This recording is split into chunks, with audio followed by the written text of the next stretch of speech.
Hello दोस्तों, आज मेरे साथ जुड़ने के लिए धन्यवाद। हम एक संदेश पर चर्चा करेंगे जो कि अभी चल रहा है, लेकिन आप इससे धन्य जरूर होंगे।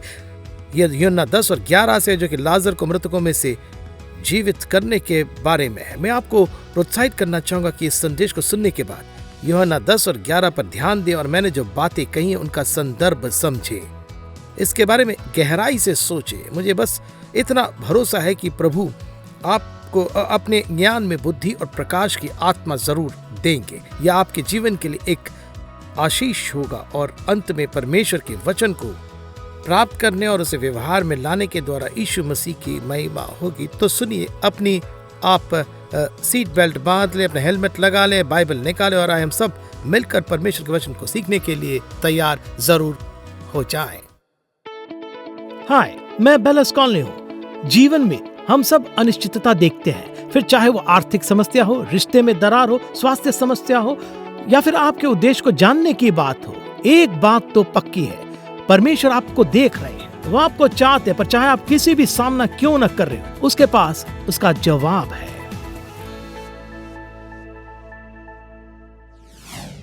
चलिए हम अपनी कहानी के चौथे पात्र पर आते हैं और वह है लाजर। वो मर चुका था और उसे अब्राहम की गोद में ले जाया गया था। कल्पना कीजिए कि जब वह आता है तो क्या हलचल हुई होगी। और मूसा आता कहता है, क्या ये सच है कि तुम उन्हें जानते हो, मसीहा आ गए? लाजर कहता, हाँ, वे मेरे सबसे अच्छे मित्र की तरह। मूसा ने कहा, क्या उन्होंने व्यवस्था पूरी की है? वो कहता, हाँ मूसा, उन्होंने सारी व्यवस्था पूरी की है। मीका आता है, पूछता है, लाजर क्या वे बैतलहम में पैदा हुए थे जैसे कि मैंने भविष्यवाणी की थी? हाँ, वे बैतलहम में पैदा हुए थे। यशायाह आ गया तो पूछता, क्या वे कुंवारी से पैदा हुए थे? हाँ, यशायाह वे कुंवारी से पैदा हुए थे। अद्भुत परामर्शदाता, सामर्थी परमेश्वर, हाँ यशायाह वे सब कुछ है। क्या उन्होंने अंधों की आंखें खोली और बहरों के कानों को खोला जैसे कि मैंने कहा था? हाँ, यशायाह उन्होंने ये सब कुछ किया। और फिर दाऊद ने कहा, अच्छा चरवाहा जो हमें शाह जल के पास ले जाता है, हमें हरी चरागाहों में लेटाता है। हाँ दाऊद, हाँ वे वही है। फिर वही कहता, हाँ हाँ वो नया आदमी उनके बारे में बात कर रहा है। उन्होंने कहा, यूहन्ना बपतिस्मा देने वाला अभी हाल ही में यहां आया था। यूहन्ना ने कहा, मैंने तुमसे कहा था, मैंने उनके सामने रास्ता तैयार किया था, वे मेरे चचेरे भाई थे। फिर मलाकी ने कहा, यूहन्ना मैं 400 साल पहले तुम्हारे आने से पहले उनके बारे में भविष्यवाणी करने वाला आखिरी व्यक्ति था। अब लाजर आत्मा मुझ पर आए और मैंने कहा कि धार्मिकता का पुत्र अपने वस्त्र के किनारे में चंगाई के साथ उठेगा। क्या यह वैसे ही हुआ जैसा कि मैंने कहा था? तो लाजर ने कहा, तुम्हें अंदाजा भी नहीं होगा मलाकी। भीड़ ने आकर उनके वस्त्र के किनारे को छुआ और वे सभी चंगे हो गए। दरअसल एक महिला थी जिसे 12 साल से रक्तस्राव हो रहा था। वे सचमुच लोगों की भीड़ के बीच से रेंगती हुई आई और उसके पास आकर उसके वस्त्र के किनारे को छू लिया था। क्या तुमने सुना? हमने नहीं सुना। मुझे जाना है, वे मुझे बुला रहे हैं, यीशु मुझे बुला रहे हैं। वो गायब हो जाता है और कब्र में, अपने शरीर में, कब्र के कपड़ों में लिपटा हुआ जागता है। इसमें भी हमारे लिए एक सबक है। लाजर को वापस जीवित कर दिया गया था, लेकिन वह बंधा हुआ था। वह अंदर से जीवित था पर वह बाहर से बंधा हुआ था। हमारे घर में ऐसे कई लोग हैं जिन्होंने नया जन्म प्राप्त तो किया है, जिन्होंने अनंत जीवन प्राप्त किया, लेकिन वे अभी भी अपने पुराने जीवन और पापी आदतों के कब्र के कपड़ों से बंधे हुए हैं। कुछ लोग जल्दी से उनका न्याय करेंगे और कहेंगे कि उन लोगों ने उद्धार नहीं पाया है। दोस्तों, आपको लोगों का न्याय करने में सावधानी बरतनी चाहिए, खासकर उन लोगों का जो नए नए विश्वास में आए। शायद उनके सीने में अनंत जीवन का दीपक जल रहा हो, उन्होंने बस कब्र के कपड़े पहने हुए हैं। वे अभी भी अपने पुराने जीवन के कुछ कब्र के कपड़ों से बंधे हुए, लेकिन वे पूरी तरह से आंतरिक रूप से फिर से जन्म ले चुके हैं। वे कलीसिया आ रहे पर संघर्ष कर रहे हैं। वे किसी गंदी आदत से बंधे हुए, वे स्वतंत्रता में चलना चाहते लेकिन उनके पैर बंधे हुए हैं। वे अपने हाथों को आगे बढ़ाकर सेवा करना चाहते हैं, लेकिन हाथ बंधे हुए। वे सुसमाचार की शानदार सच्चाई को देखना और समझना चाहते हैं, पर उनके चेहरे पर एक कपड़ा पड़ा है। कोई कह सकता है यीशु कुछ क्यों नहीं करते, क्योंकि ये हमारा काम है। यीशु ने कहा तुम उसे छोड़ दो और उसे जाने दो, मैंने अपना काम कर दिया है, मैंने उसे वापस जीवन प्रदान किया, तुम उसे खोल दो और उसे जाने दो। कोई कहेगा हम ये कैसे कर सकते हैं? सबसे पहले उनके सामने एक मसीह जीवन का आदर्श बनकर उसे जीकर उन्हें हमें देखने और यह समझने में सक्षम होना चाहिए कि जीवन के तूफानों में परमेश्वर पर भरोसा करने का क्या मतलब है। उन्हें हमें देखकर यह समझने में सक्षम होना चाहिए कि एक अच्छे पिता, एक प्रेम करने वाले पति और एक प्यारी पत्नी होने का क्या मतलब है, मसीह की सेवा करने का क्या मतलब है और वास्तव में प्रभु के लिए जलते रहने का क्या मतलब है। हर नए मन परिवर्तित व्यक्ति के चारों ओर जीवंत उदाहरण होने चाहिए। दूसरी चीज जो हमें करने की जरूरत है कि उन्हें परमेश्वर का वचन सिखाना। यीशु ने कहा यदि तुम मेरे वचन में बने रहोगे तो सचमुच मेरे चेले ठहरोगे और सत्य को जानोगे और सत्य तुम्हें स्वतंत्र करेगा। जब मैंने उद्धार पाया तो ये आप में से कुछ लोगों को अजीब लग सकता है। मेरे शरीर पर अभी भी कब्र के कपड़े लिपटे हुए, मेरा नया जन्म हुआ था, पर मैं अपने पुराने जीवन के कुछ कब्र के कपड़े लेकर घूम रहा था। सच है कि मैं शैतान से डरता था। जिन चीजों में मैं शामिल था उनमें गहराई से था। उद्धार पाने से पहले मुझे पता था कि शैतान असली है, इससे पहले कि मैं जान पाता कि यीशु असली है। यह सच है, मुझे आत्मिक दुनिया से परिचित कराया गया था और परिणाम स्वरूप मैंने उद्धार पाया, पर मेरे अंदर एक डर था जो बस मुझसे चिपका था और मैं शैतान से डरता था। ये एक छोटे भौंकने वाले कुत्ते की तरह जो मेरा पीछा करता था, हर समय मेरी चेतना के छोर पर था। ये पहली चीज था जिसे मैंने हर सुबह जागने पर महसूस करता था। आखिरी चीज मैं हर रात सोने से पहले इसे ही महसूस करता था। लेकिन मैंने कुछ तो सही किया। मैंने यार्ड सेल में 35 सेंट में एक बाइबल खरीदी। एक शराब खाने के ऊपर मैं रहता था। मेरे पास बिजली भी नहीं थी और मोमबत्ती की रोशनी में मैं पढ़ता रहा। मैंने उत्पत्ति और निर्गमन को पढ़ा। रोमांचकारी था। लेव्य व्यवस्था में उलझ गया, लेकिन मैं आगे बढ़ता रहा। आपको नहीं बता सकता कि ये कब हुआ, लेकिन ऐसा शायद 2 या 3 महीने बाद, और मुझे अचानक एहसास हुआ कि डर चला गया। बिल्कुल चला गया। डर चला गया। लगभग 50 साल हो गए, वो कभी वापस नहीं आया, कभी नहीं आया, कभी। लेकिन अगर आप मुझे आत्मिक क्षेत्र में देख सकते तो मैं अपने साथ कब्र के कपड़े घसीटता हुआ घूम रहा था। मैंने उद्धार पाया था, पर पुराने जीवन की कुछ चीजें मुझसे चिपकी हुई थी। हमें लोगों को प्रभु का वचन सुनाने की जरूरत है। तीसरी बात जो हमें करनी है वह है कि हमें नए मन परिवर्तित लोगों के लिए प्रार्थना करना। अगर आप ऐसे लोगों को देखते हैं जो संघर्ष कर रहे हैं तो उनके लिए प्रार्थना करें। पौलुस ने इफिसियों को लिखा और उसने कहा कि जब से मैंने सुना है कि तुम विश्वास करने लगे, मैंने अपनी प्रार्थनाओं में तुम्हारा जिक्र करना बंद नहीं किया। कई बार जब कोई व्यक्ति उद्धार पाता है तब हम प्रार्थना करना बंद कर देते। यही वह समय था जब पौलुस ने अपनी प्रार्थना में दुगना जोश भर दिया। हमें अपने बीच के बच्चों के लिए प्रार्थना करनी है, हमारी जिम्मेदारी। यीशु ने कहा तुम उन्हें खोल दो और जाने दो, तुम उन्हें आजाद कर दो, मैं उन्हें सच्चाई बताने के लिए तुम्हारा इस्तेमाल करूंगा, मैं उनकी मदद करने के लिए तुम्हारा इस्तेमाल करूंगा, मैं उन्हें छुड़ाने के लिए तुम्हारा इस्तेमाल करूंगा। कल्पना कीजिए कि लाजर उस कब्र के सामने की ओर खिसक रहा है और कुछ नए मन परिवर्तित लोग भी इसी तरह। हम ये नहीं समझ पाते कि लोग अपने जीवन में किन चीजों से बाहर निकल कर आए और प्रभु उनकी मदद करने के लिए आपको इस्तेमाल करना चाहते हैं। तो परमेश्वर उनकी आंखें खोलने और आजाद करने के लिए आपका इस्तेमाल करना चाहते हैं ताकि वे अपने पूरे जीवन प्रभु की सेवा कर सके। हमारी कहानी का 5वां पात्र शैतान है। शैतान। कोई कहेगा यहां शैतान का तो उल्लेख नहीं किया गया, वह कहानी के ठीक बीच में है और मैं इसे आपके सामने साबित करूंगा। हम बस थोड़ा पीछे जाएंगे। अध्याय 8 में यीशु कुछ यहूदियों से बात कर रहे थे जो उन्हें मारने की कोशिश कर रहे थे। यूहन्ना 8:37-41 में यीशु ने कहा मैं जानता हूं कि तुम अब्राहम के वंश से हो, तो भी मेरा वचन तुम्हारे हृदय में जगह नहीं पाते, इसलिए तुम मुझे मार डालना चाहते हो। मैं वही कहता हूं जो अपने पिता के यहां देखा है और तुम वही करते रहते हो जो तुमने अपने पिता से सुना। उन्होंने उसको उत्तर दिया हमारा पिता तो अब्राहम। यीशु ने उनसे कहा यदि तुम अब्राहम के संतान होते तो अब्राहम के समान काम करते, परंतु अब तुम मुझ जैसे मनुष्य को मार डालना चाहते हो जिसने तुम्हें वह सत्य वचन बताया जो परमेश्वर से सुना। यह तो अब्राहम ने नहीं किया था, तुम अपने पिता के समान काम करते। उन्होंने उससे कहा हम व्यभिचार से नहीं जन्मे, हमारा एक पिता है अर्थात परमेश्वर।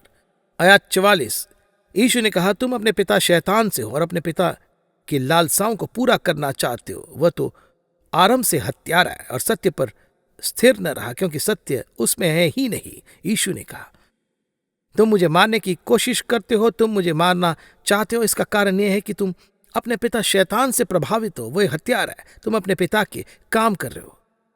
यीशु ने कहा कि यह शैतान का सीधा प्रभाव था जिसके कारण वे उसे मारना चाहते थे। अब न केवल शैतान एक हत्यारा है, वह एक झूठा है, बल्कि कुछ और भी है जो वह करता है, जो उसकी शक्ति के भीतर है और निश्चित रूप से उसके चरित्र के अनुरूप है, और वह बीमारी का कारण बनता है।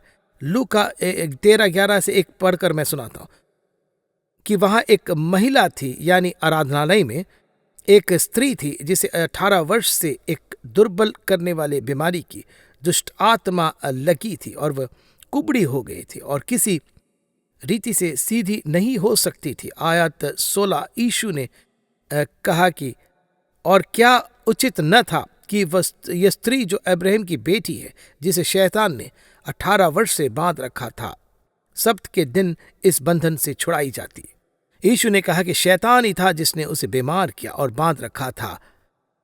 अब यह सुसमाचारों में कई उदाहरणों में से एक है जहां हम एक दुष्ट आत्मा को बीमारी का कारण और उसे लागू करते हुए पाते, और जहां बीमारी का कारण शैतान माना जाता है। वास्तव में बाइबल प्रेरितों के काम 10:38 में ये कहते हैं, परमेश्वर ने किस रीति से यीशु नासरी को पवित्र आत्मा और सामर्थ्य से अभिषेक किया। वह भलाई करता और सबको जो शैतान के सताए हुए थे अच्छा करता फिरा, क्योंकि परमेश्वर उसके साथ। अब निश्चित रूप से सभी बीमारियां शैतान के काम का प्रत्यक्ष परिणाम नहीं है। मुझे लगता है कि हम इसे समझते हैं, पर इसमें से कुछ भी न कहना वचन की सच्चाई से आंख मूंदना है। पूरे वचन में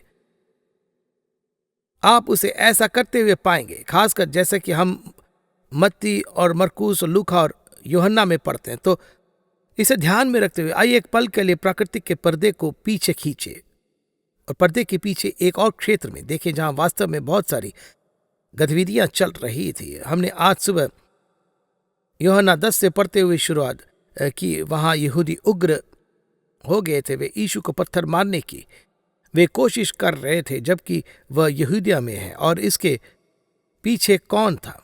यीशु के अनुसार वह शैतान था।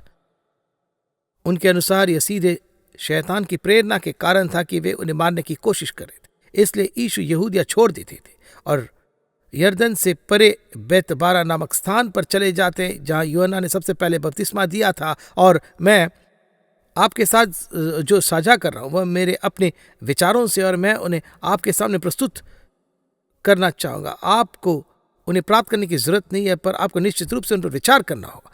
तो जरा सोचिए कि शैतान सोच रहा, मैं इतना करीब था, मैंने उन्हें इस तरह की उम्मीद में उकसाया था, मुझे यकीन था कि मैं इस बार उन्हें मार डालूंगा, पर वे फिर से बच गए। अगर कोई ऐसा तरीका होता जिससे मैं उन्हें वापस खींच पाता, जब वे घृणा और हत्या के इस उन्माद में इतने उत्तेजित थे, मैं इसे कैसे कर सकता था? 1 मिनट रुकिए, 1 मिनट, जरा सोचिए। यहां पर मार्था और मरियम और लाजर यहां रहते, वे उनसे बहुत प्रेम करते हैं। मुझे यकीन है कि अगर उन्हें खबर मिलती कि उनमें से कोई बीमार है और मर रहा है, तो वे उनकी मदद करने के लिए वापस आएंगे। फिर अचानक हम पढ़ते हैं कि लाजर घातक रूप से बीमार हो जाता है और संदेश यीशु को भेजा जाता है। तो यीशु, आपको वापस आने की जरूरत है। जिससे आप प्रेम करते हैं वह बीमार है। यूनानी भाषा में यह सिर्फ उसका बीमार होना ही नहीं था, ऐसा लगता है कि वह बीमार है और ये जारी है। उसकी हालत गंभीर हो गई थी और ये एक महत्वपूर्ण संदेश है। यीशु, ये एक संकट है, आपको आने की जरूरत है। दूसरा कुरिन्थिया 11 कहता है कि हम शैतान की रणनीतियों से अनजान नहीं, और निश्चित रूप से यीशु भी नहीं थे। तो अब हम अपनी कहानी के मुख्य पात्र यीशु के पास आते हैं, और यहां पर मार्था और मरियम के पास से संदेशवाहक एक भयानक संदेश लेकर आया। वे तुरंत कहते हैं, यह बीमारी मृत्यु की ओर नहीं ले जाएगी, बल्कि परमेश्वर की महिमा की ओर ले जाएगी, ताकि परमेश्वर के पुत्र की महिमा हो। यही वह संदेश था जिसे यीशु ने संदेशवाहकों के साथ मार्था और मरियम के पास वापस भेजा था। फिर से उनके कथन का मतलब था कि अंतिम परिणाम जीवन होगा। यीशु लाजर से प्रेम करते थे, वे मार्था से प्रेम करते थे, वे मरियम से प्रेम करते थे, वे उसके सबसे गरीबी दोस्तों में से एक थे, और वे जानते थे कि वे उन पर भरोसा कर रहे थे। उनकी मानवता में सब कुछ उन्हें धकेल रहा था। और उनसे जाने का आग्रह कर रहा था। पर दोस्तों, यीशु को कभी भी उनकी भावनाओं ने धकेला या खींचा नहीं। वे डर या हताशा से प्रेरित नहीं हुए या दूसरों की सोच से प्रेरित नहीं हुए। इसलिए वे 2 और दिनों के लिए बेत एब्रह में रहते हैं और अचानक वे शिष्यों से कहते हैं कि हम वापस जा रहे हैं। वे उनसे बहस करते हैं, कहते हैं प्रभु, यहूदी हाल ही में वहां आपको मारने की कोशिश कर रहे थे, क्या वास्तव में वापस जाना चाहेंगे? वे केवल यीशु के बारे में चिंतित नहीं थे। हम ये जानते हैं कि क्योंकि जब उन्हें एहसास हुआ कि वे अपना मन नहीं बदलेंगे तो थोमा कहता है, ठीक है चलो चलते ताकि हम उनके साथ मर सके। यीशु मरने जा रहे हैं, हम मरने जा रहे हैं, हम सब मरने जा रहे हैं। वे पूरी तरह से मारे जाने की उम्मीद कर रहे थे। जब यीशु से यह कहा गया तो उनकी प्रतिक्रिया यही थी। आयत 9, यीशु ने उत्तर दिया, क्या दिन के 12 घंटे नहीं होते?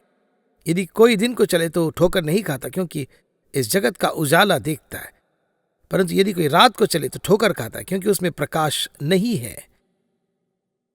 ठीक है, यीशु यह बढ़िया है, लेकिन इसका किसी और चीज से क्या लेना देना? यह किस तरह की प्रतिक्रिया है? यह वास्तव में एक बहुत ही बढ़िया प्रतिक्रिया है। यीशु रूपात्मक रूप से बोल रहे हैं, मूल रूप से कह रहे हैं कि मुझे पवित्र आत्मा से प्रकाश मिला है, मुझे रोशनी मिली है, अब वापस जाना सुरक्षित है। अगर हम उस समय वापस चले जाते जब मेरी भावनाएं उग्र थी, जब मुझे वह संदेश मिला और मेरी मानवता में सब कुछ वापस जाना चाहता था, तो हम अंधेरे में चल रहे होते, हम मुसीबत में पड़ जाते। पर मुझे प्रभु से प्रकाश मिला है। ठीक वैसे ही जैसे जब आप दिन में चलते तो आप ठीक रहते, अगर आप रात में चलते तो आप रसोई के काउंटर या किसी और चीज पर अपना पैर ठोकने वाले होते हैं। अब वही मार्गदर्शन हर विश्वासी के लिए उपलब्ध है, और रोमियो की पुस्तक कहती है कि जितने लोग परमेश्वर के आत्मा के द्वारा निर्देशित होते वे परमेश्वर के पुत्र हैं। ईश्वर ने कहा, परंतु जब अर्थात सत्य का आत्मा आएगा तो तुम्हें तब सब सत्य का मार्ग बताएगा और आने वाली बातें तुम्हें बताएगा। प्रभु चाहते कि हम दिन के उजाला में चले, पर कई बार हम बहुत व्यस्त होते हैं, या हम अपनी भावनाओं से प्रेरित होते हैं, या हम इस बात को लेकर बहुत चिंतित होते हैं कि हम लोगों के सामने कैसे दिखेंगे, और हम जल्दबाजी में निर्णय ले लेते हैं। हमें धीमा होकर प्रभु पर भरोसा करना होगा और प्रार्थना करना होगा। वे हमें ज्योति प्रदान करके हमें ठोकर खाने से बचाएगी। मुझे याद है, जेनेट के साथ मेरी दूसरी डेट थी। मैंने उसे द सिल्वर प्लो नामक इस जगह पर लंच के लिए आमंत्रित किया।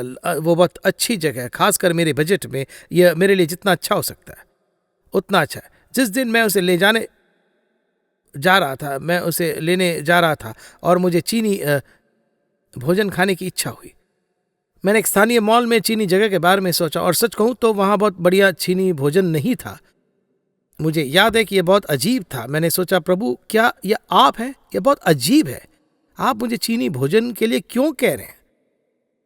तो फैसला करने और जेनेट से यह कहने के बजाय कि हम चाइनीज खा रहे हैं, मैं उसे कुछ अंक हासिल करना चाहता। मैंने कहा, अरे क्या तुम चाइनीज खाना चाहोगी या सिल्वर प्लो जाना चाहोगे? उसने कहा, मैं सिल्वर प्लो जाना चाहती हूँ। मैंने कहा ठीक है। तो हम गए और बढ़िया लंच किया और बाहर आया, और मुझे अपने वैन को देखते हुए याद आया, और मैंने जेनेट से कहा, मुझे पता है कि मैंने इतनी टेढ़ी गाड़ी नहीं खड़ी की थी। हम बाहर गए और पता चला कि एक बियर का ट्रक पहाड़ी पर एक शराब की दुकान पर पार्क किया गया था, और पार्किंग ब्रेक लगाना भूल गया था। यह बहुत बड़ा बियर का ट्रक पहाड़ी से नीचे की ओर लुढ़का मेरी वैन के टकरा उसे तिरछा गया। मैंने कहा, हाँ मुझे लगता है कि चाइनीज खाना आप ही से था परमेश्वर। अब मैं यहाँ पूरे दिन खड़ा रह सकता हूँ और आप एक के बाद एक कहानियां सुना सकता हूँ। कई बार ऐसा हुआ कि मैं सही था और कई बार ऐसा हुआ कि मैं सही नहीं था, पर मैं बता सकता हूँ, पवित्र आत्मा हमारा मार्गदर्शन करना चाहते हैं। प्रभु चाहते हैं कि हम प्रकाश में चले, न कि अंधेरे में। इसलिए अब आप वहां वापस जाएंगे, वे आपको मार डालेंगे कि प्रति उनका जवाब था, अरे दिन में 12 घंटा होता है, यदि तुम दिन में चलोगे तो ठोकर नहीं खाओगे, रात में चलोगे तो खाओगे। प्रभु हमें प्रकाश देना चाहते हैं और यह बहुत महत्वपूर्ण है। फिर जब यीशु पहुंचे तो वे रोए, तो बाइबल कहती है कि वे हमारी कमजोरियों की भावना से प्रभावित होते हैं। उन्होंने देखा कि उनके भाई की मृत्यु ने उनके साथ क्या किया था। मार्था कैसे टूट गई थी, मरियम टूट गई थी, और यहूदी रो रहे थे, यीशु रोए। यदि आप बाइबल की कोई आयत याद करना चाहते हैं तो यह बाइबल की सबसे छोटी आयत है, यीशु रोए। इसमें 2 बार कहा गया था कि वे आत्मा में करा उठे और व्याकुल हो गए, और यह दिलचस्प है। मुझे लगता है कि जब यीशु ने मृत्यु के कारण होने वाली तबाही और नुकसान को देखा तो वे अंदर से बहुत दुखी हुए। इसके लिए यूनानी शब्द वाकई में दिलचस्प है। ये वही शब्द है जिसका इस्तेमाल घोड़े के हिनहिनाने के लिए किया जाता है। शाब्दिक रूप से यह शब्द युद्ध के घोड़े के लिए इस्तेमाल किया जाता है जो युद्ध में जाने के लिए उत्सुक होने पर हिनहिनाता। यह वह शब्द है जिसके लिए यीशु अंदर से दुखी हुए। यीशु ने मृत्यु को युद्ध के लिए एक आह्वान के रूप में देखा। मृत्यु कोई मित्र नहीं थी और उसने लाजर को मृतकों में से जीवित करके इस जंग को जीत लिया और दिखाया कि उनके पास मृत्यु के ऊपर सामर्थ है। पर फिर भी लाजर बूढ़ा हो गया और बाद में मर गया। यीशु ने क्रूस पर मृत्यु के खिलाफ अंतिम युद्ध जीता और इसके द्वारा उन्होंने उन सभी के लिए अनंत जीवन प्राप्त किया जो उन पर अपना भरोसा रखेंगे, और अंततः वह हमें अपने देह के समान महिमामय दे देंगे जो बीमारी, कमजोरी और मृत्यु के अधीन न होगा। परमेश्वर का शुक्र है और परमेश्वर का शुक्र है। अब 1 कुरिन्थियों 15 में लिखा है कि अंतिम शत्रु जिसे नष्ट किया जाएगा वह मृत्यु है। मृत्यु एक शत्रु है, वह पराया है, वह कभी भी परमेश्वर की मूल योजना का हिस्सा नहीं था, कभी भी प्रभु की मूल योजना का हिस्सा नहीं था और कभी भी हमारे मूल डीएनए का हिस्सा नहीं था। यही कारण है कि भले ही कोई व्यक्ति अच्छी मृत्यु मरता और हम जानते हैं कि वह स्वर्ग में, हमारे भीतर कुछ ऐसा होता है जो हमारे खिलाफ है। यह गलत है, यह बिल्कुल गलत है, बिल्कुल गलत। यह कभी भी परमेश्वर की मूल योजना का हिस्सा नहीं था। लेकिन उनका शुक्र है कि जब मसीह वापस आएंगे तो वे अंतिम शत्रु भी जो पहले से ही उनके बलिदान के द्वारा जीत लिया गया है उसे पैरों तले रौंद दिया जाएगा और हमेशा के लिए नष्ट कर दिया जाएगा। फिर कभी अंतिम संस्कार नहीं होगा, कोई और नुकसान नहीं होगा, कोई और कड़वे आंसू नहीं रोएगा। और हम में से जिन लोगों ने अपने प्रियजनों को खो दिया उनके लिए अच्छी खबर यह है कि वे स्वर्ग में प्रभु के साथ मौजूद है और हम फिर से उनके साथ जा मिलेंगे। वे बिल्कुल बिल्कुल जीवित है। और मैं यीशु द्वारा मार्था से कहे गए शब्दों को दोहराकर समाप्त करना चाहूंगा। और उन्होंने कहा कि पुनरुत्थान और जीवन मैं ही हूं, जो कोई मुझ पर विश्वास करता है वह यदि मर भी जाए तो भी जिएगा, और जो कोई जीवित है और मुझ पर विश्वास करता है वह अनंत काल तक न मरेगा। क्या तू इस पर विश्वास करते? मैं आपसे पूछना था, क्या आप विश्वास करते? यह इस बारे में नहीं कि आपने कितने अच्छे काम किए। शायद आपको अपने अच्छे कामों और बलिदान के लिए सराहना मिलनी चाहिए, पर असली सवाल यह है कि आपने प्रभु के पुत्र के साथ क्या किया। हम अपने अच्छे कामों के कारण नहीं बचाए गए, हम अपनी व्यक्तिगत योग्यता के कारण नहीं बचाए गए। यह केवल मसीह ने जो किया उसके कारण है। और सवाल यह है कि क्या आपने उन्हें अपने जीवन का प्रभु बनाया है? क्या आपने अपने जीवन की बागडोर यीशु के हाथों में सौंप दी है? क्या आपने स्वतंत्र जीवन जीने के लिए अपने अधिकारों को त्याग दिया और वास्तव में उन्हें प्रभु ने बनाया है? और यह वे परिस्थितियां हैं जिनके अनुसार हमें आगे बढ़ना चाहिए। मैं बस कुछ पल के लिए आपके साथ प्रार्थना करना चाहूं। हालांकि उससे पहले कुछ बातें बोलने के लिए उठने से पहले मुझे लगा कि ये यहां कोई बैठा है और आपको पता है कि आप कौन है। मैं इसे केवल इसी तरह से वर्णित कर सकता। ऐसा लगता है कि आपके सीने पर बहुत बड़ा बोझ, ऐसा लग रहा है कि आपका दम घुट रहा है, जैसे उस पत्थर को हटाया गया था। यीशु आज उसे आपसे हटा नहीं चाह रहा है। यह चला जाएगा, मैं बता सकता हूं, यह चला जाएगा।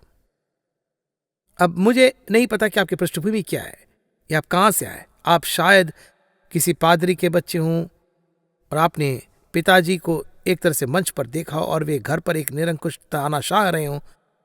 जितनी जल्दी आप दूर जा सके आप दूर चले जाए और इसे पूरे कलीसिया के बारे में आपके मुंह में कड़वाहट भर दी। लेकिन आप यहां हैं। ऐसा क्यों है? क्योंकि आप अपने दिल की गहराई में जानते हैं कि यीशु ऐसे नहीं है। उनके सेवक गड़बड़ कर सकते हैं। हम सभी के पैर मिट्टी के हैं, लेकिन यीशु परिपूर्ण है। आपको उस यीशु के पास वापस आने की जरूरत है जिनसे आपने एक छोटे लड़के या लड़की के रूप में प्रेम किया था। आप एक उड़ाऊ पुत्र या पुत्री हो सकते हैं और आप सच्चाई जानते हैं। आपके जीवन में कुछ पल ऐसे थे जब आपने वास्तव में अपना जीवन यीशु को दे दिया था। आपने उनसे बहुत प्रेम किया था और आप उनके प्रति उनके प्रेम से आप अभिभूत थे, पर किसी कारण बस गलत लोगों के साथ घूमना, निर्णय लेना, जो नुकसान आपने झेला, शायद आघात, मुझे नहीं पता, पर आप उनसे दूर हो गए। आप जानते हैं कि अगर प्रभु आज वापस आ जाए तो आपको शर्मिंदगी होगी। मेरे पास आपके लिए बहुत अच्छी खबर है, उड़ाओ पुत्र, उड़ाओ पुत्री। प्रभु आपसे नाराज नहीं है, लेकिन आपको घर जाने की जरूरत है। देर न करें, घर जाने की जरूरत है। पिता आपका इंतजार कर रहे हैं। अगर आपने कभी अपना जीवन मसीह को समर्पित नहीं किया तो वे आपको दूर नहीं करेंगे। आप कह सकते, बेलस, अगर आप जानते कि मैंने क्या किया, तो आप ये नहीं कहेंगे। यीशु आपके हर पाप के लिए मारे गए। वे आपसे प्रेम करते हैं। हाँ, बाइबल कहती है कि जिसे बहुत माफ किया जाता है वह बहुत प्रेम करता है। मुझे लगता है कि जब आप अपने लिए प्रभु की माफी पर गहराई से विचार करेंगे तो आप लोगों के बहुत बड़े प्रेमी बन जाएंगे। पर वे आपसे प्रेम करते हैं, आपको शुद्ध करना चाहते हैं। एक सरल प्रार्थना करना चाहूंगा। मैं आपको प्रार्थना के लिए केवल शब्द दे सकता हूं। शब्द महत्वपूर्ण है, लेकिन उनके पीछे सच्चे दिल के बिना कोई मतलब नहीं है। यदि आप अपने दिल को इन शब्दों से बांध लेंगे और ईमानदारी से उन्हें परमेश्वर से बोलेंगे तो वे आपसे मिलेंगे। प्रार्थना करते समय आपको अपनी आंखें बंद करने में मदद मिलती है तो आप कर सकते हैं। बाहर चौक पर या अभी जो ओके देख रहे, बस मेरे बाद इन शब्दों में प्रार्थना करें। फिर से अपने दिल को इन शब्दों से कसकर बांध लें। कहें कि यीशु, मैं आपके पास आता हूं। मुझे विश्वास है कि आप मुझसे प्रेम करते हैं, इतना प्रेम करते हैं कि आप मेरे लिए क्रूस पर जाने और मरने को तैयार हो गए। मेरे पापों ने आपको वहां पहुंचाया। आपने स्वेच्छा से मेरा कर्ज चुकाया। धन्यवाद। मुझे विश्वास है कि आप मृतकों में से जी उठे और मैं आपको अपना जीवन देता हूं, आपको अपनी जीत देता हूं, मैं आपको अपनी परेशानी देता हूं। यीशु, मैं सब कुछ आपके हाथों में सौंपता हूं। मैं जो कुछ भी हूं, जो कुछ भी मेरे पास है, उसे अभी आपको देता हूं। इस क्षण से मैं आपको पुकारता हूं। प्रभु, मेरा जीवन आपका है। यीशु, आपके नाम से मैं ये प्रार्थना करता हूं, आमीन।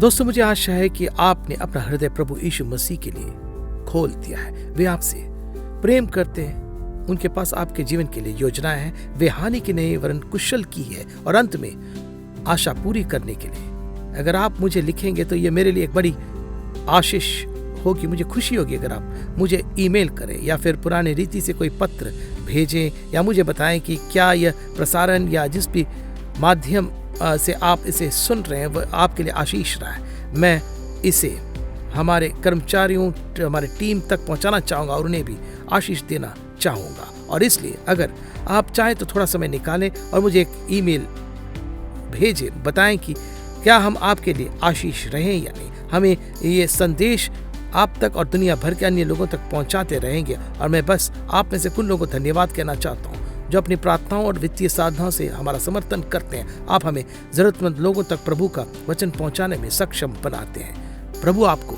आशीष दे। अधिक जानकारी और प्रेरणा के लिए bellisconley.com पर जाइए।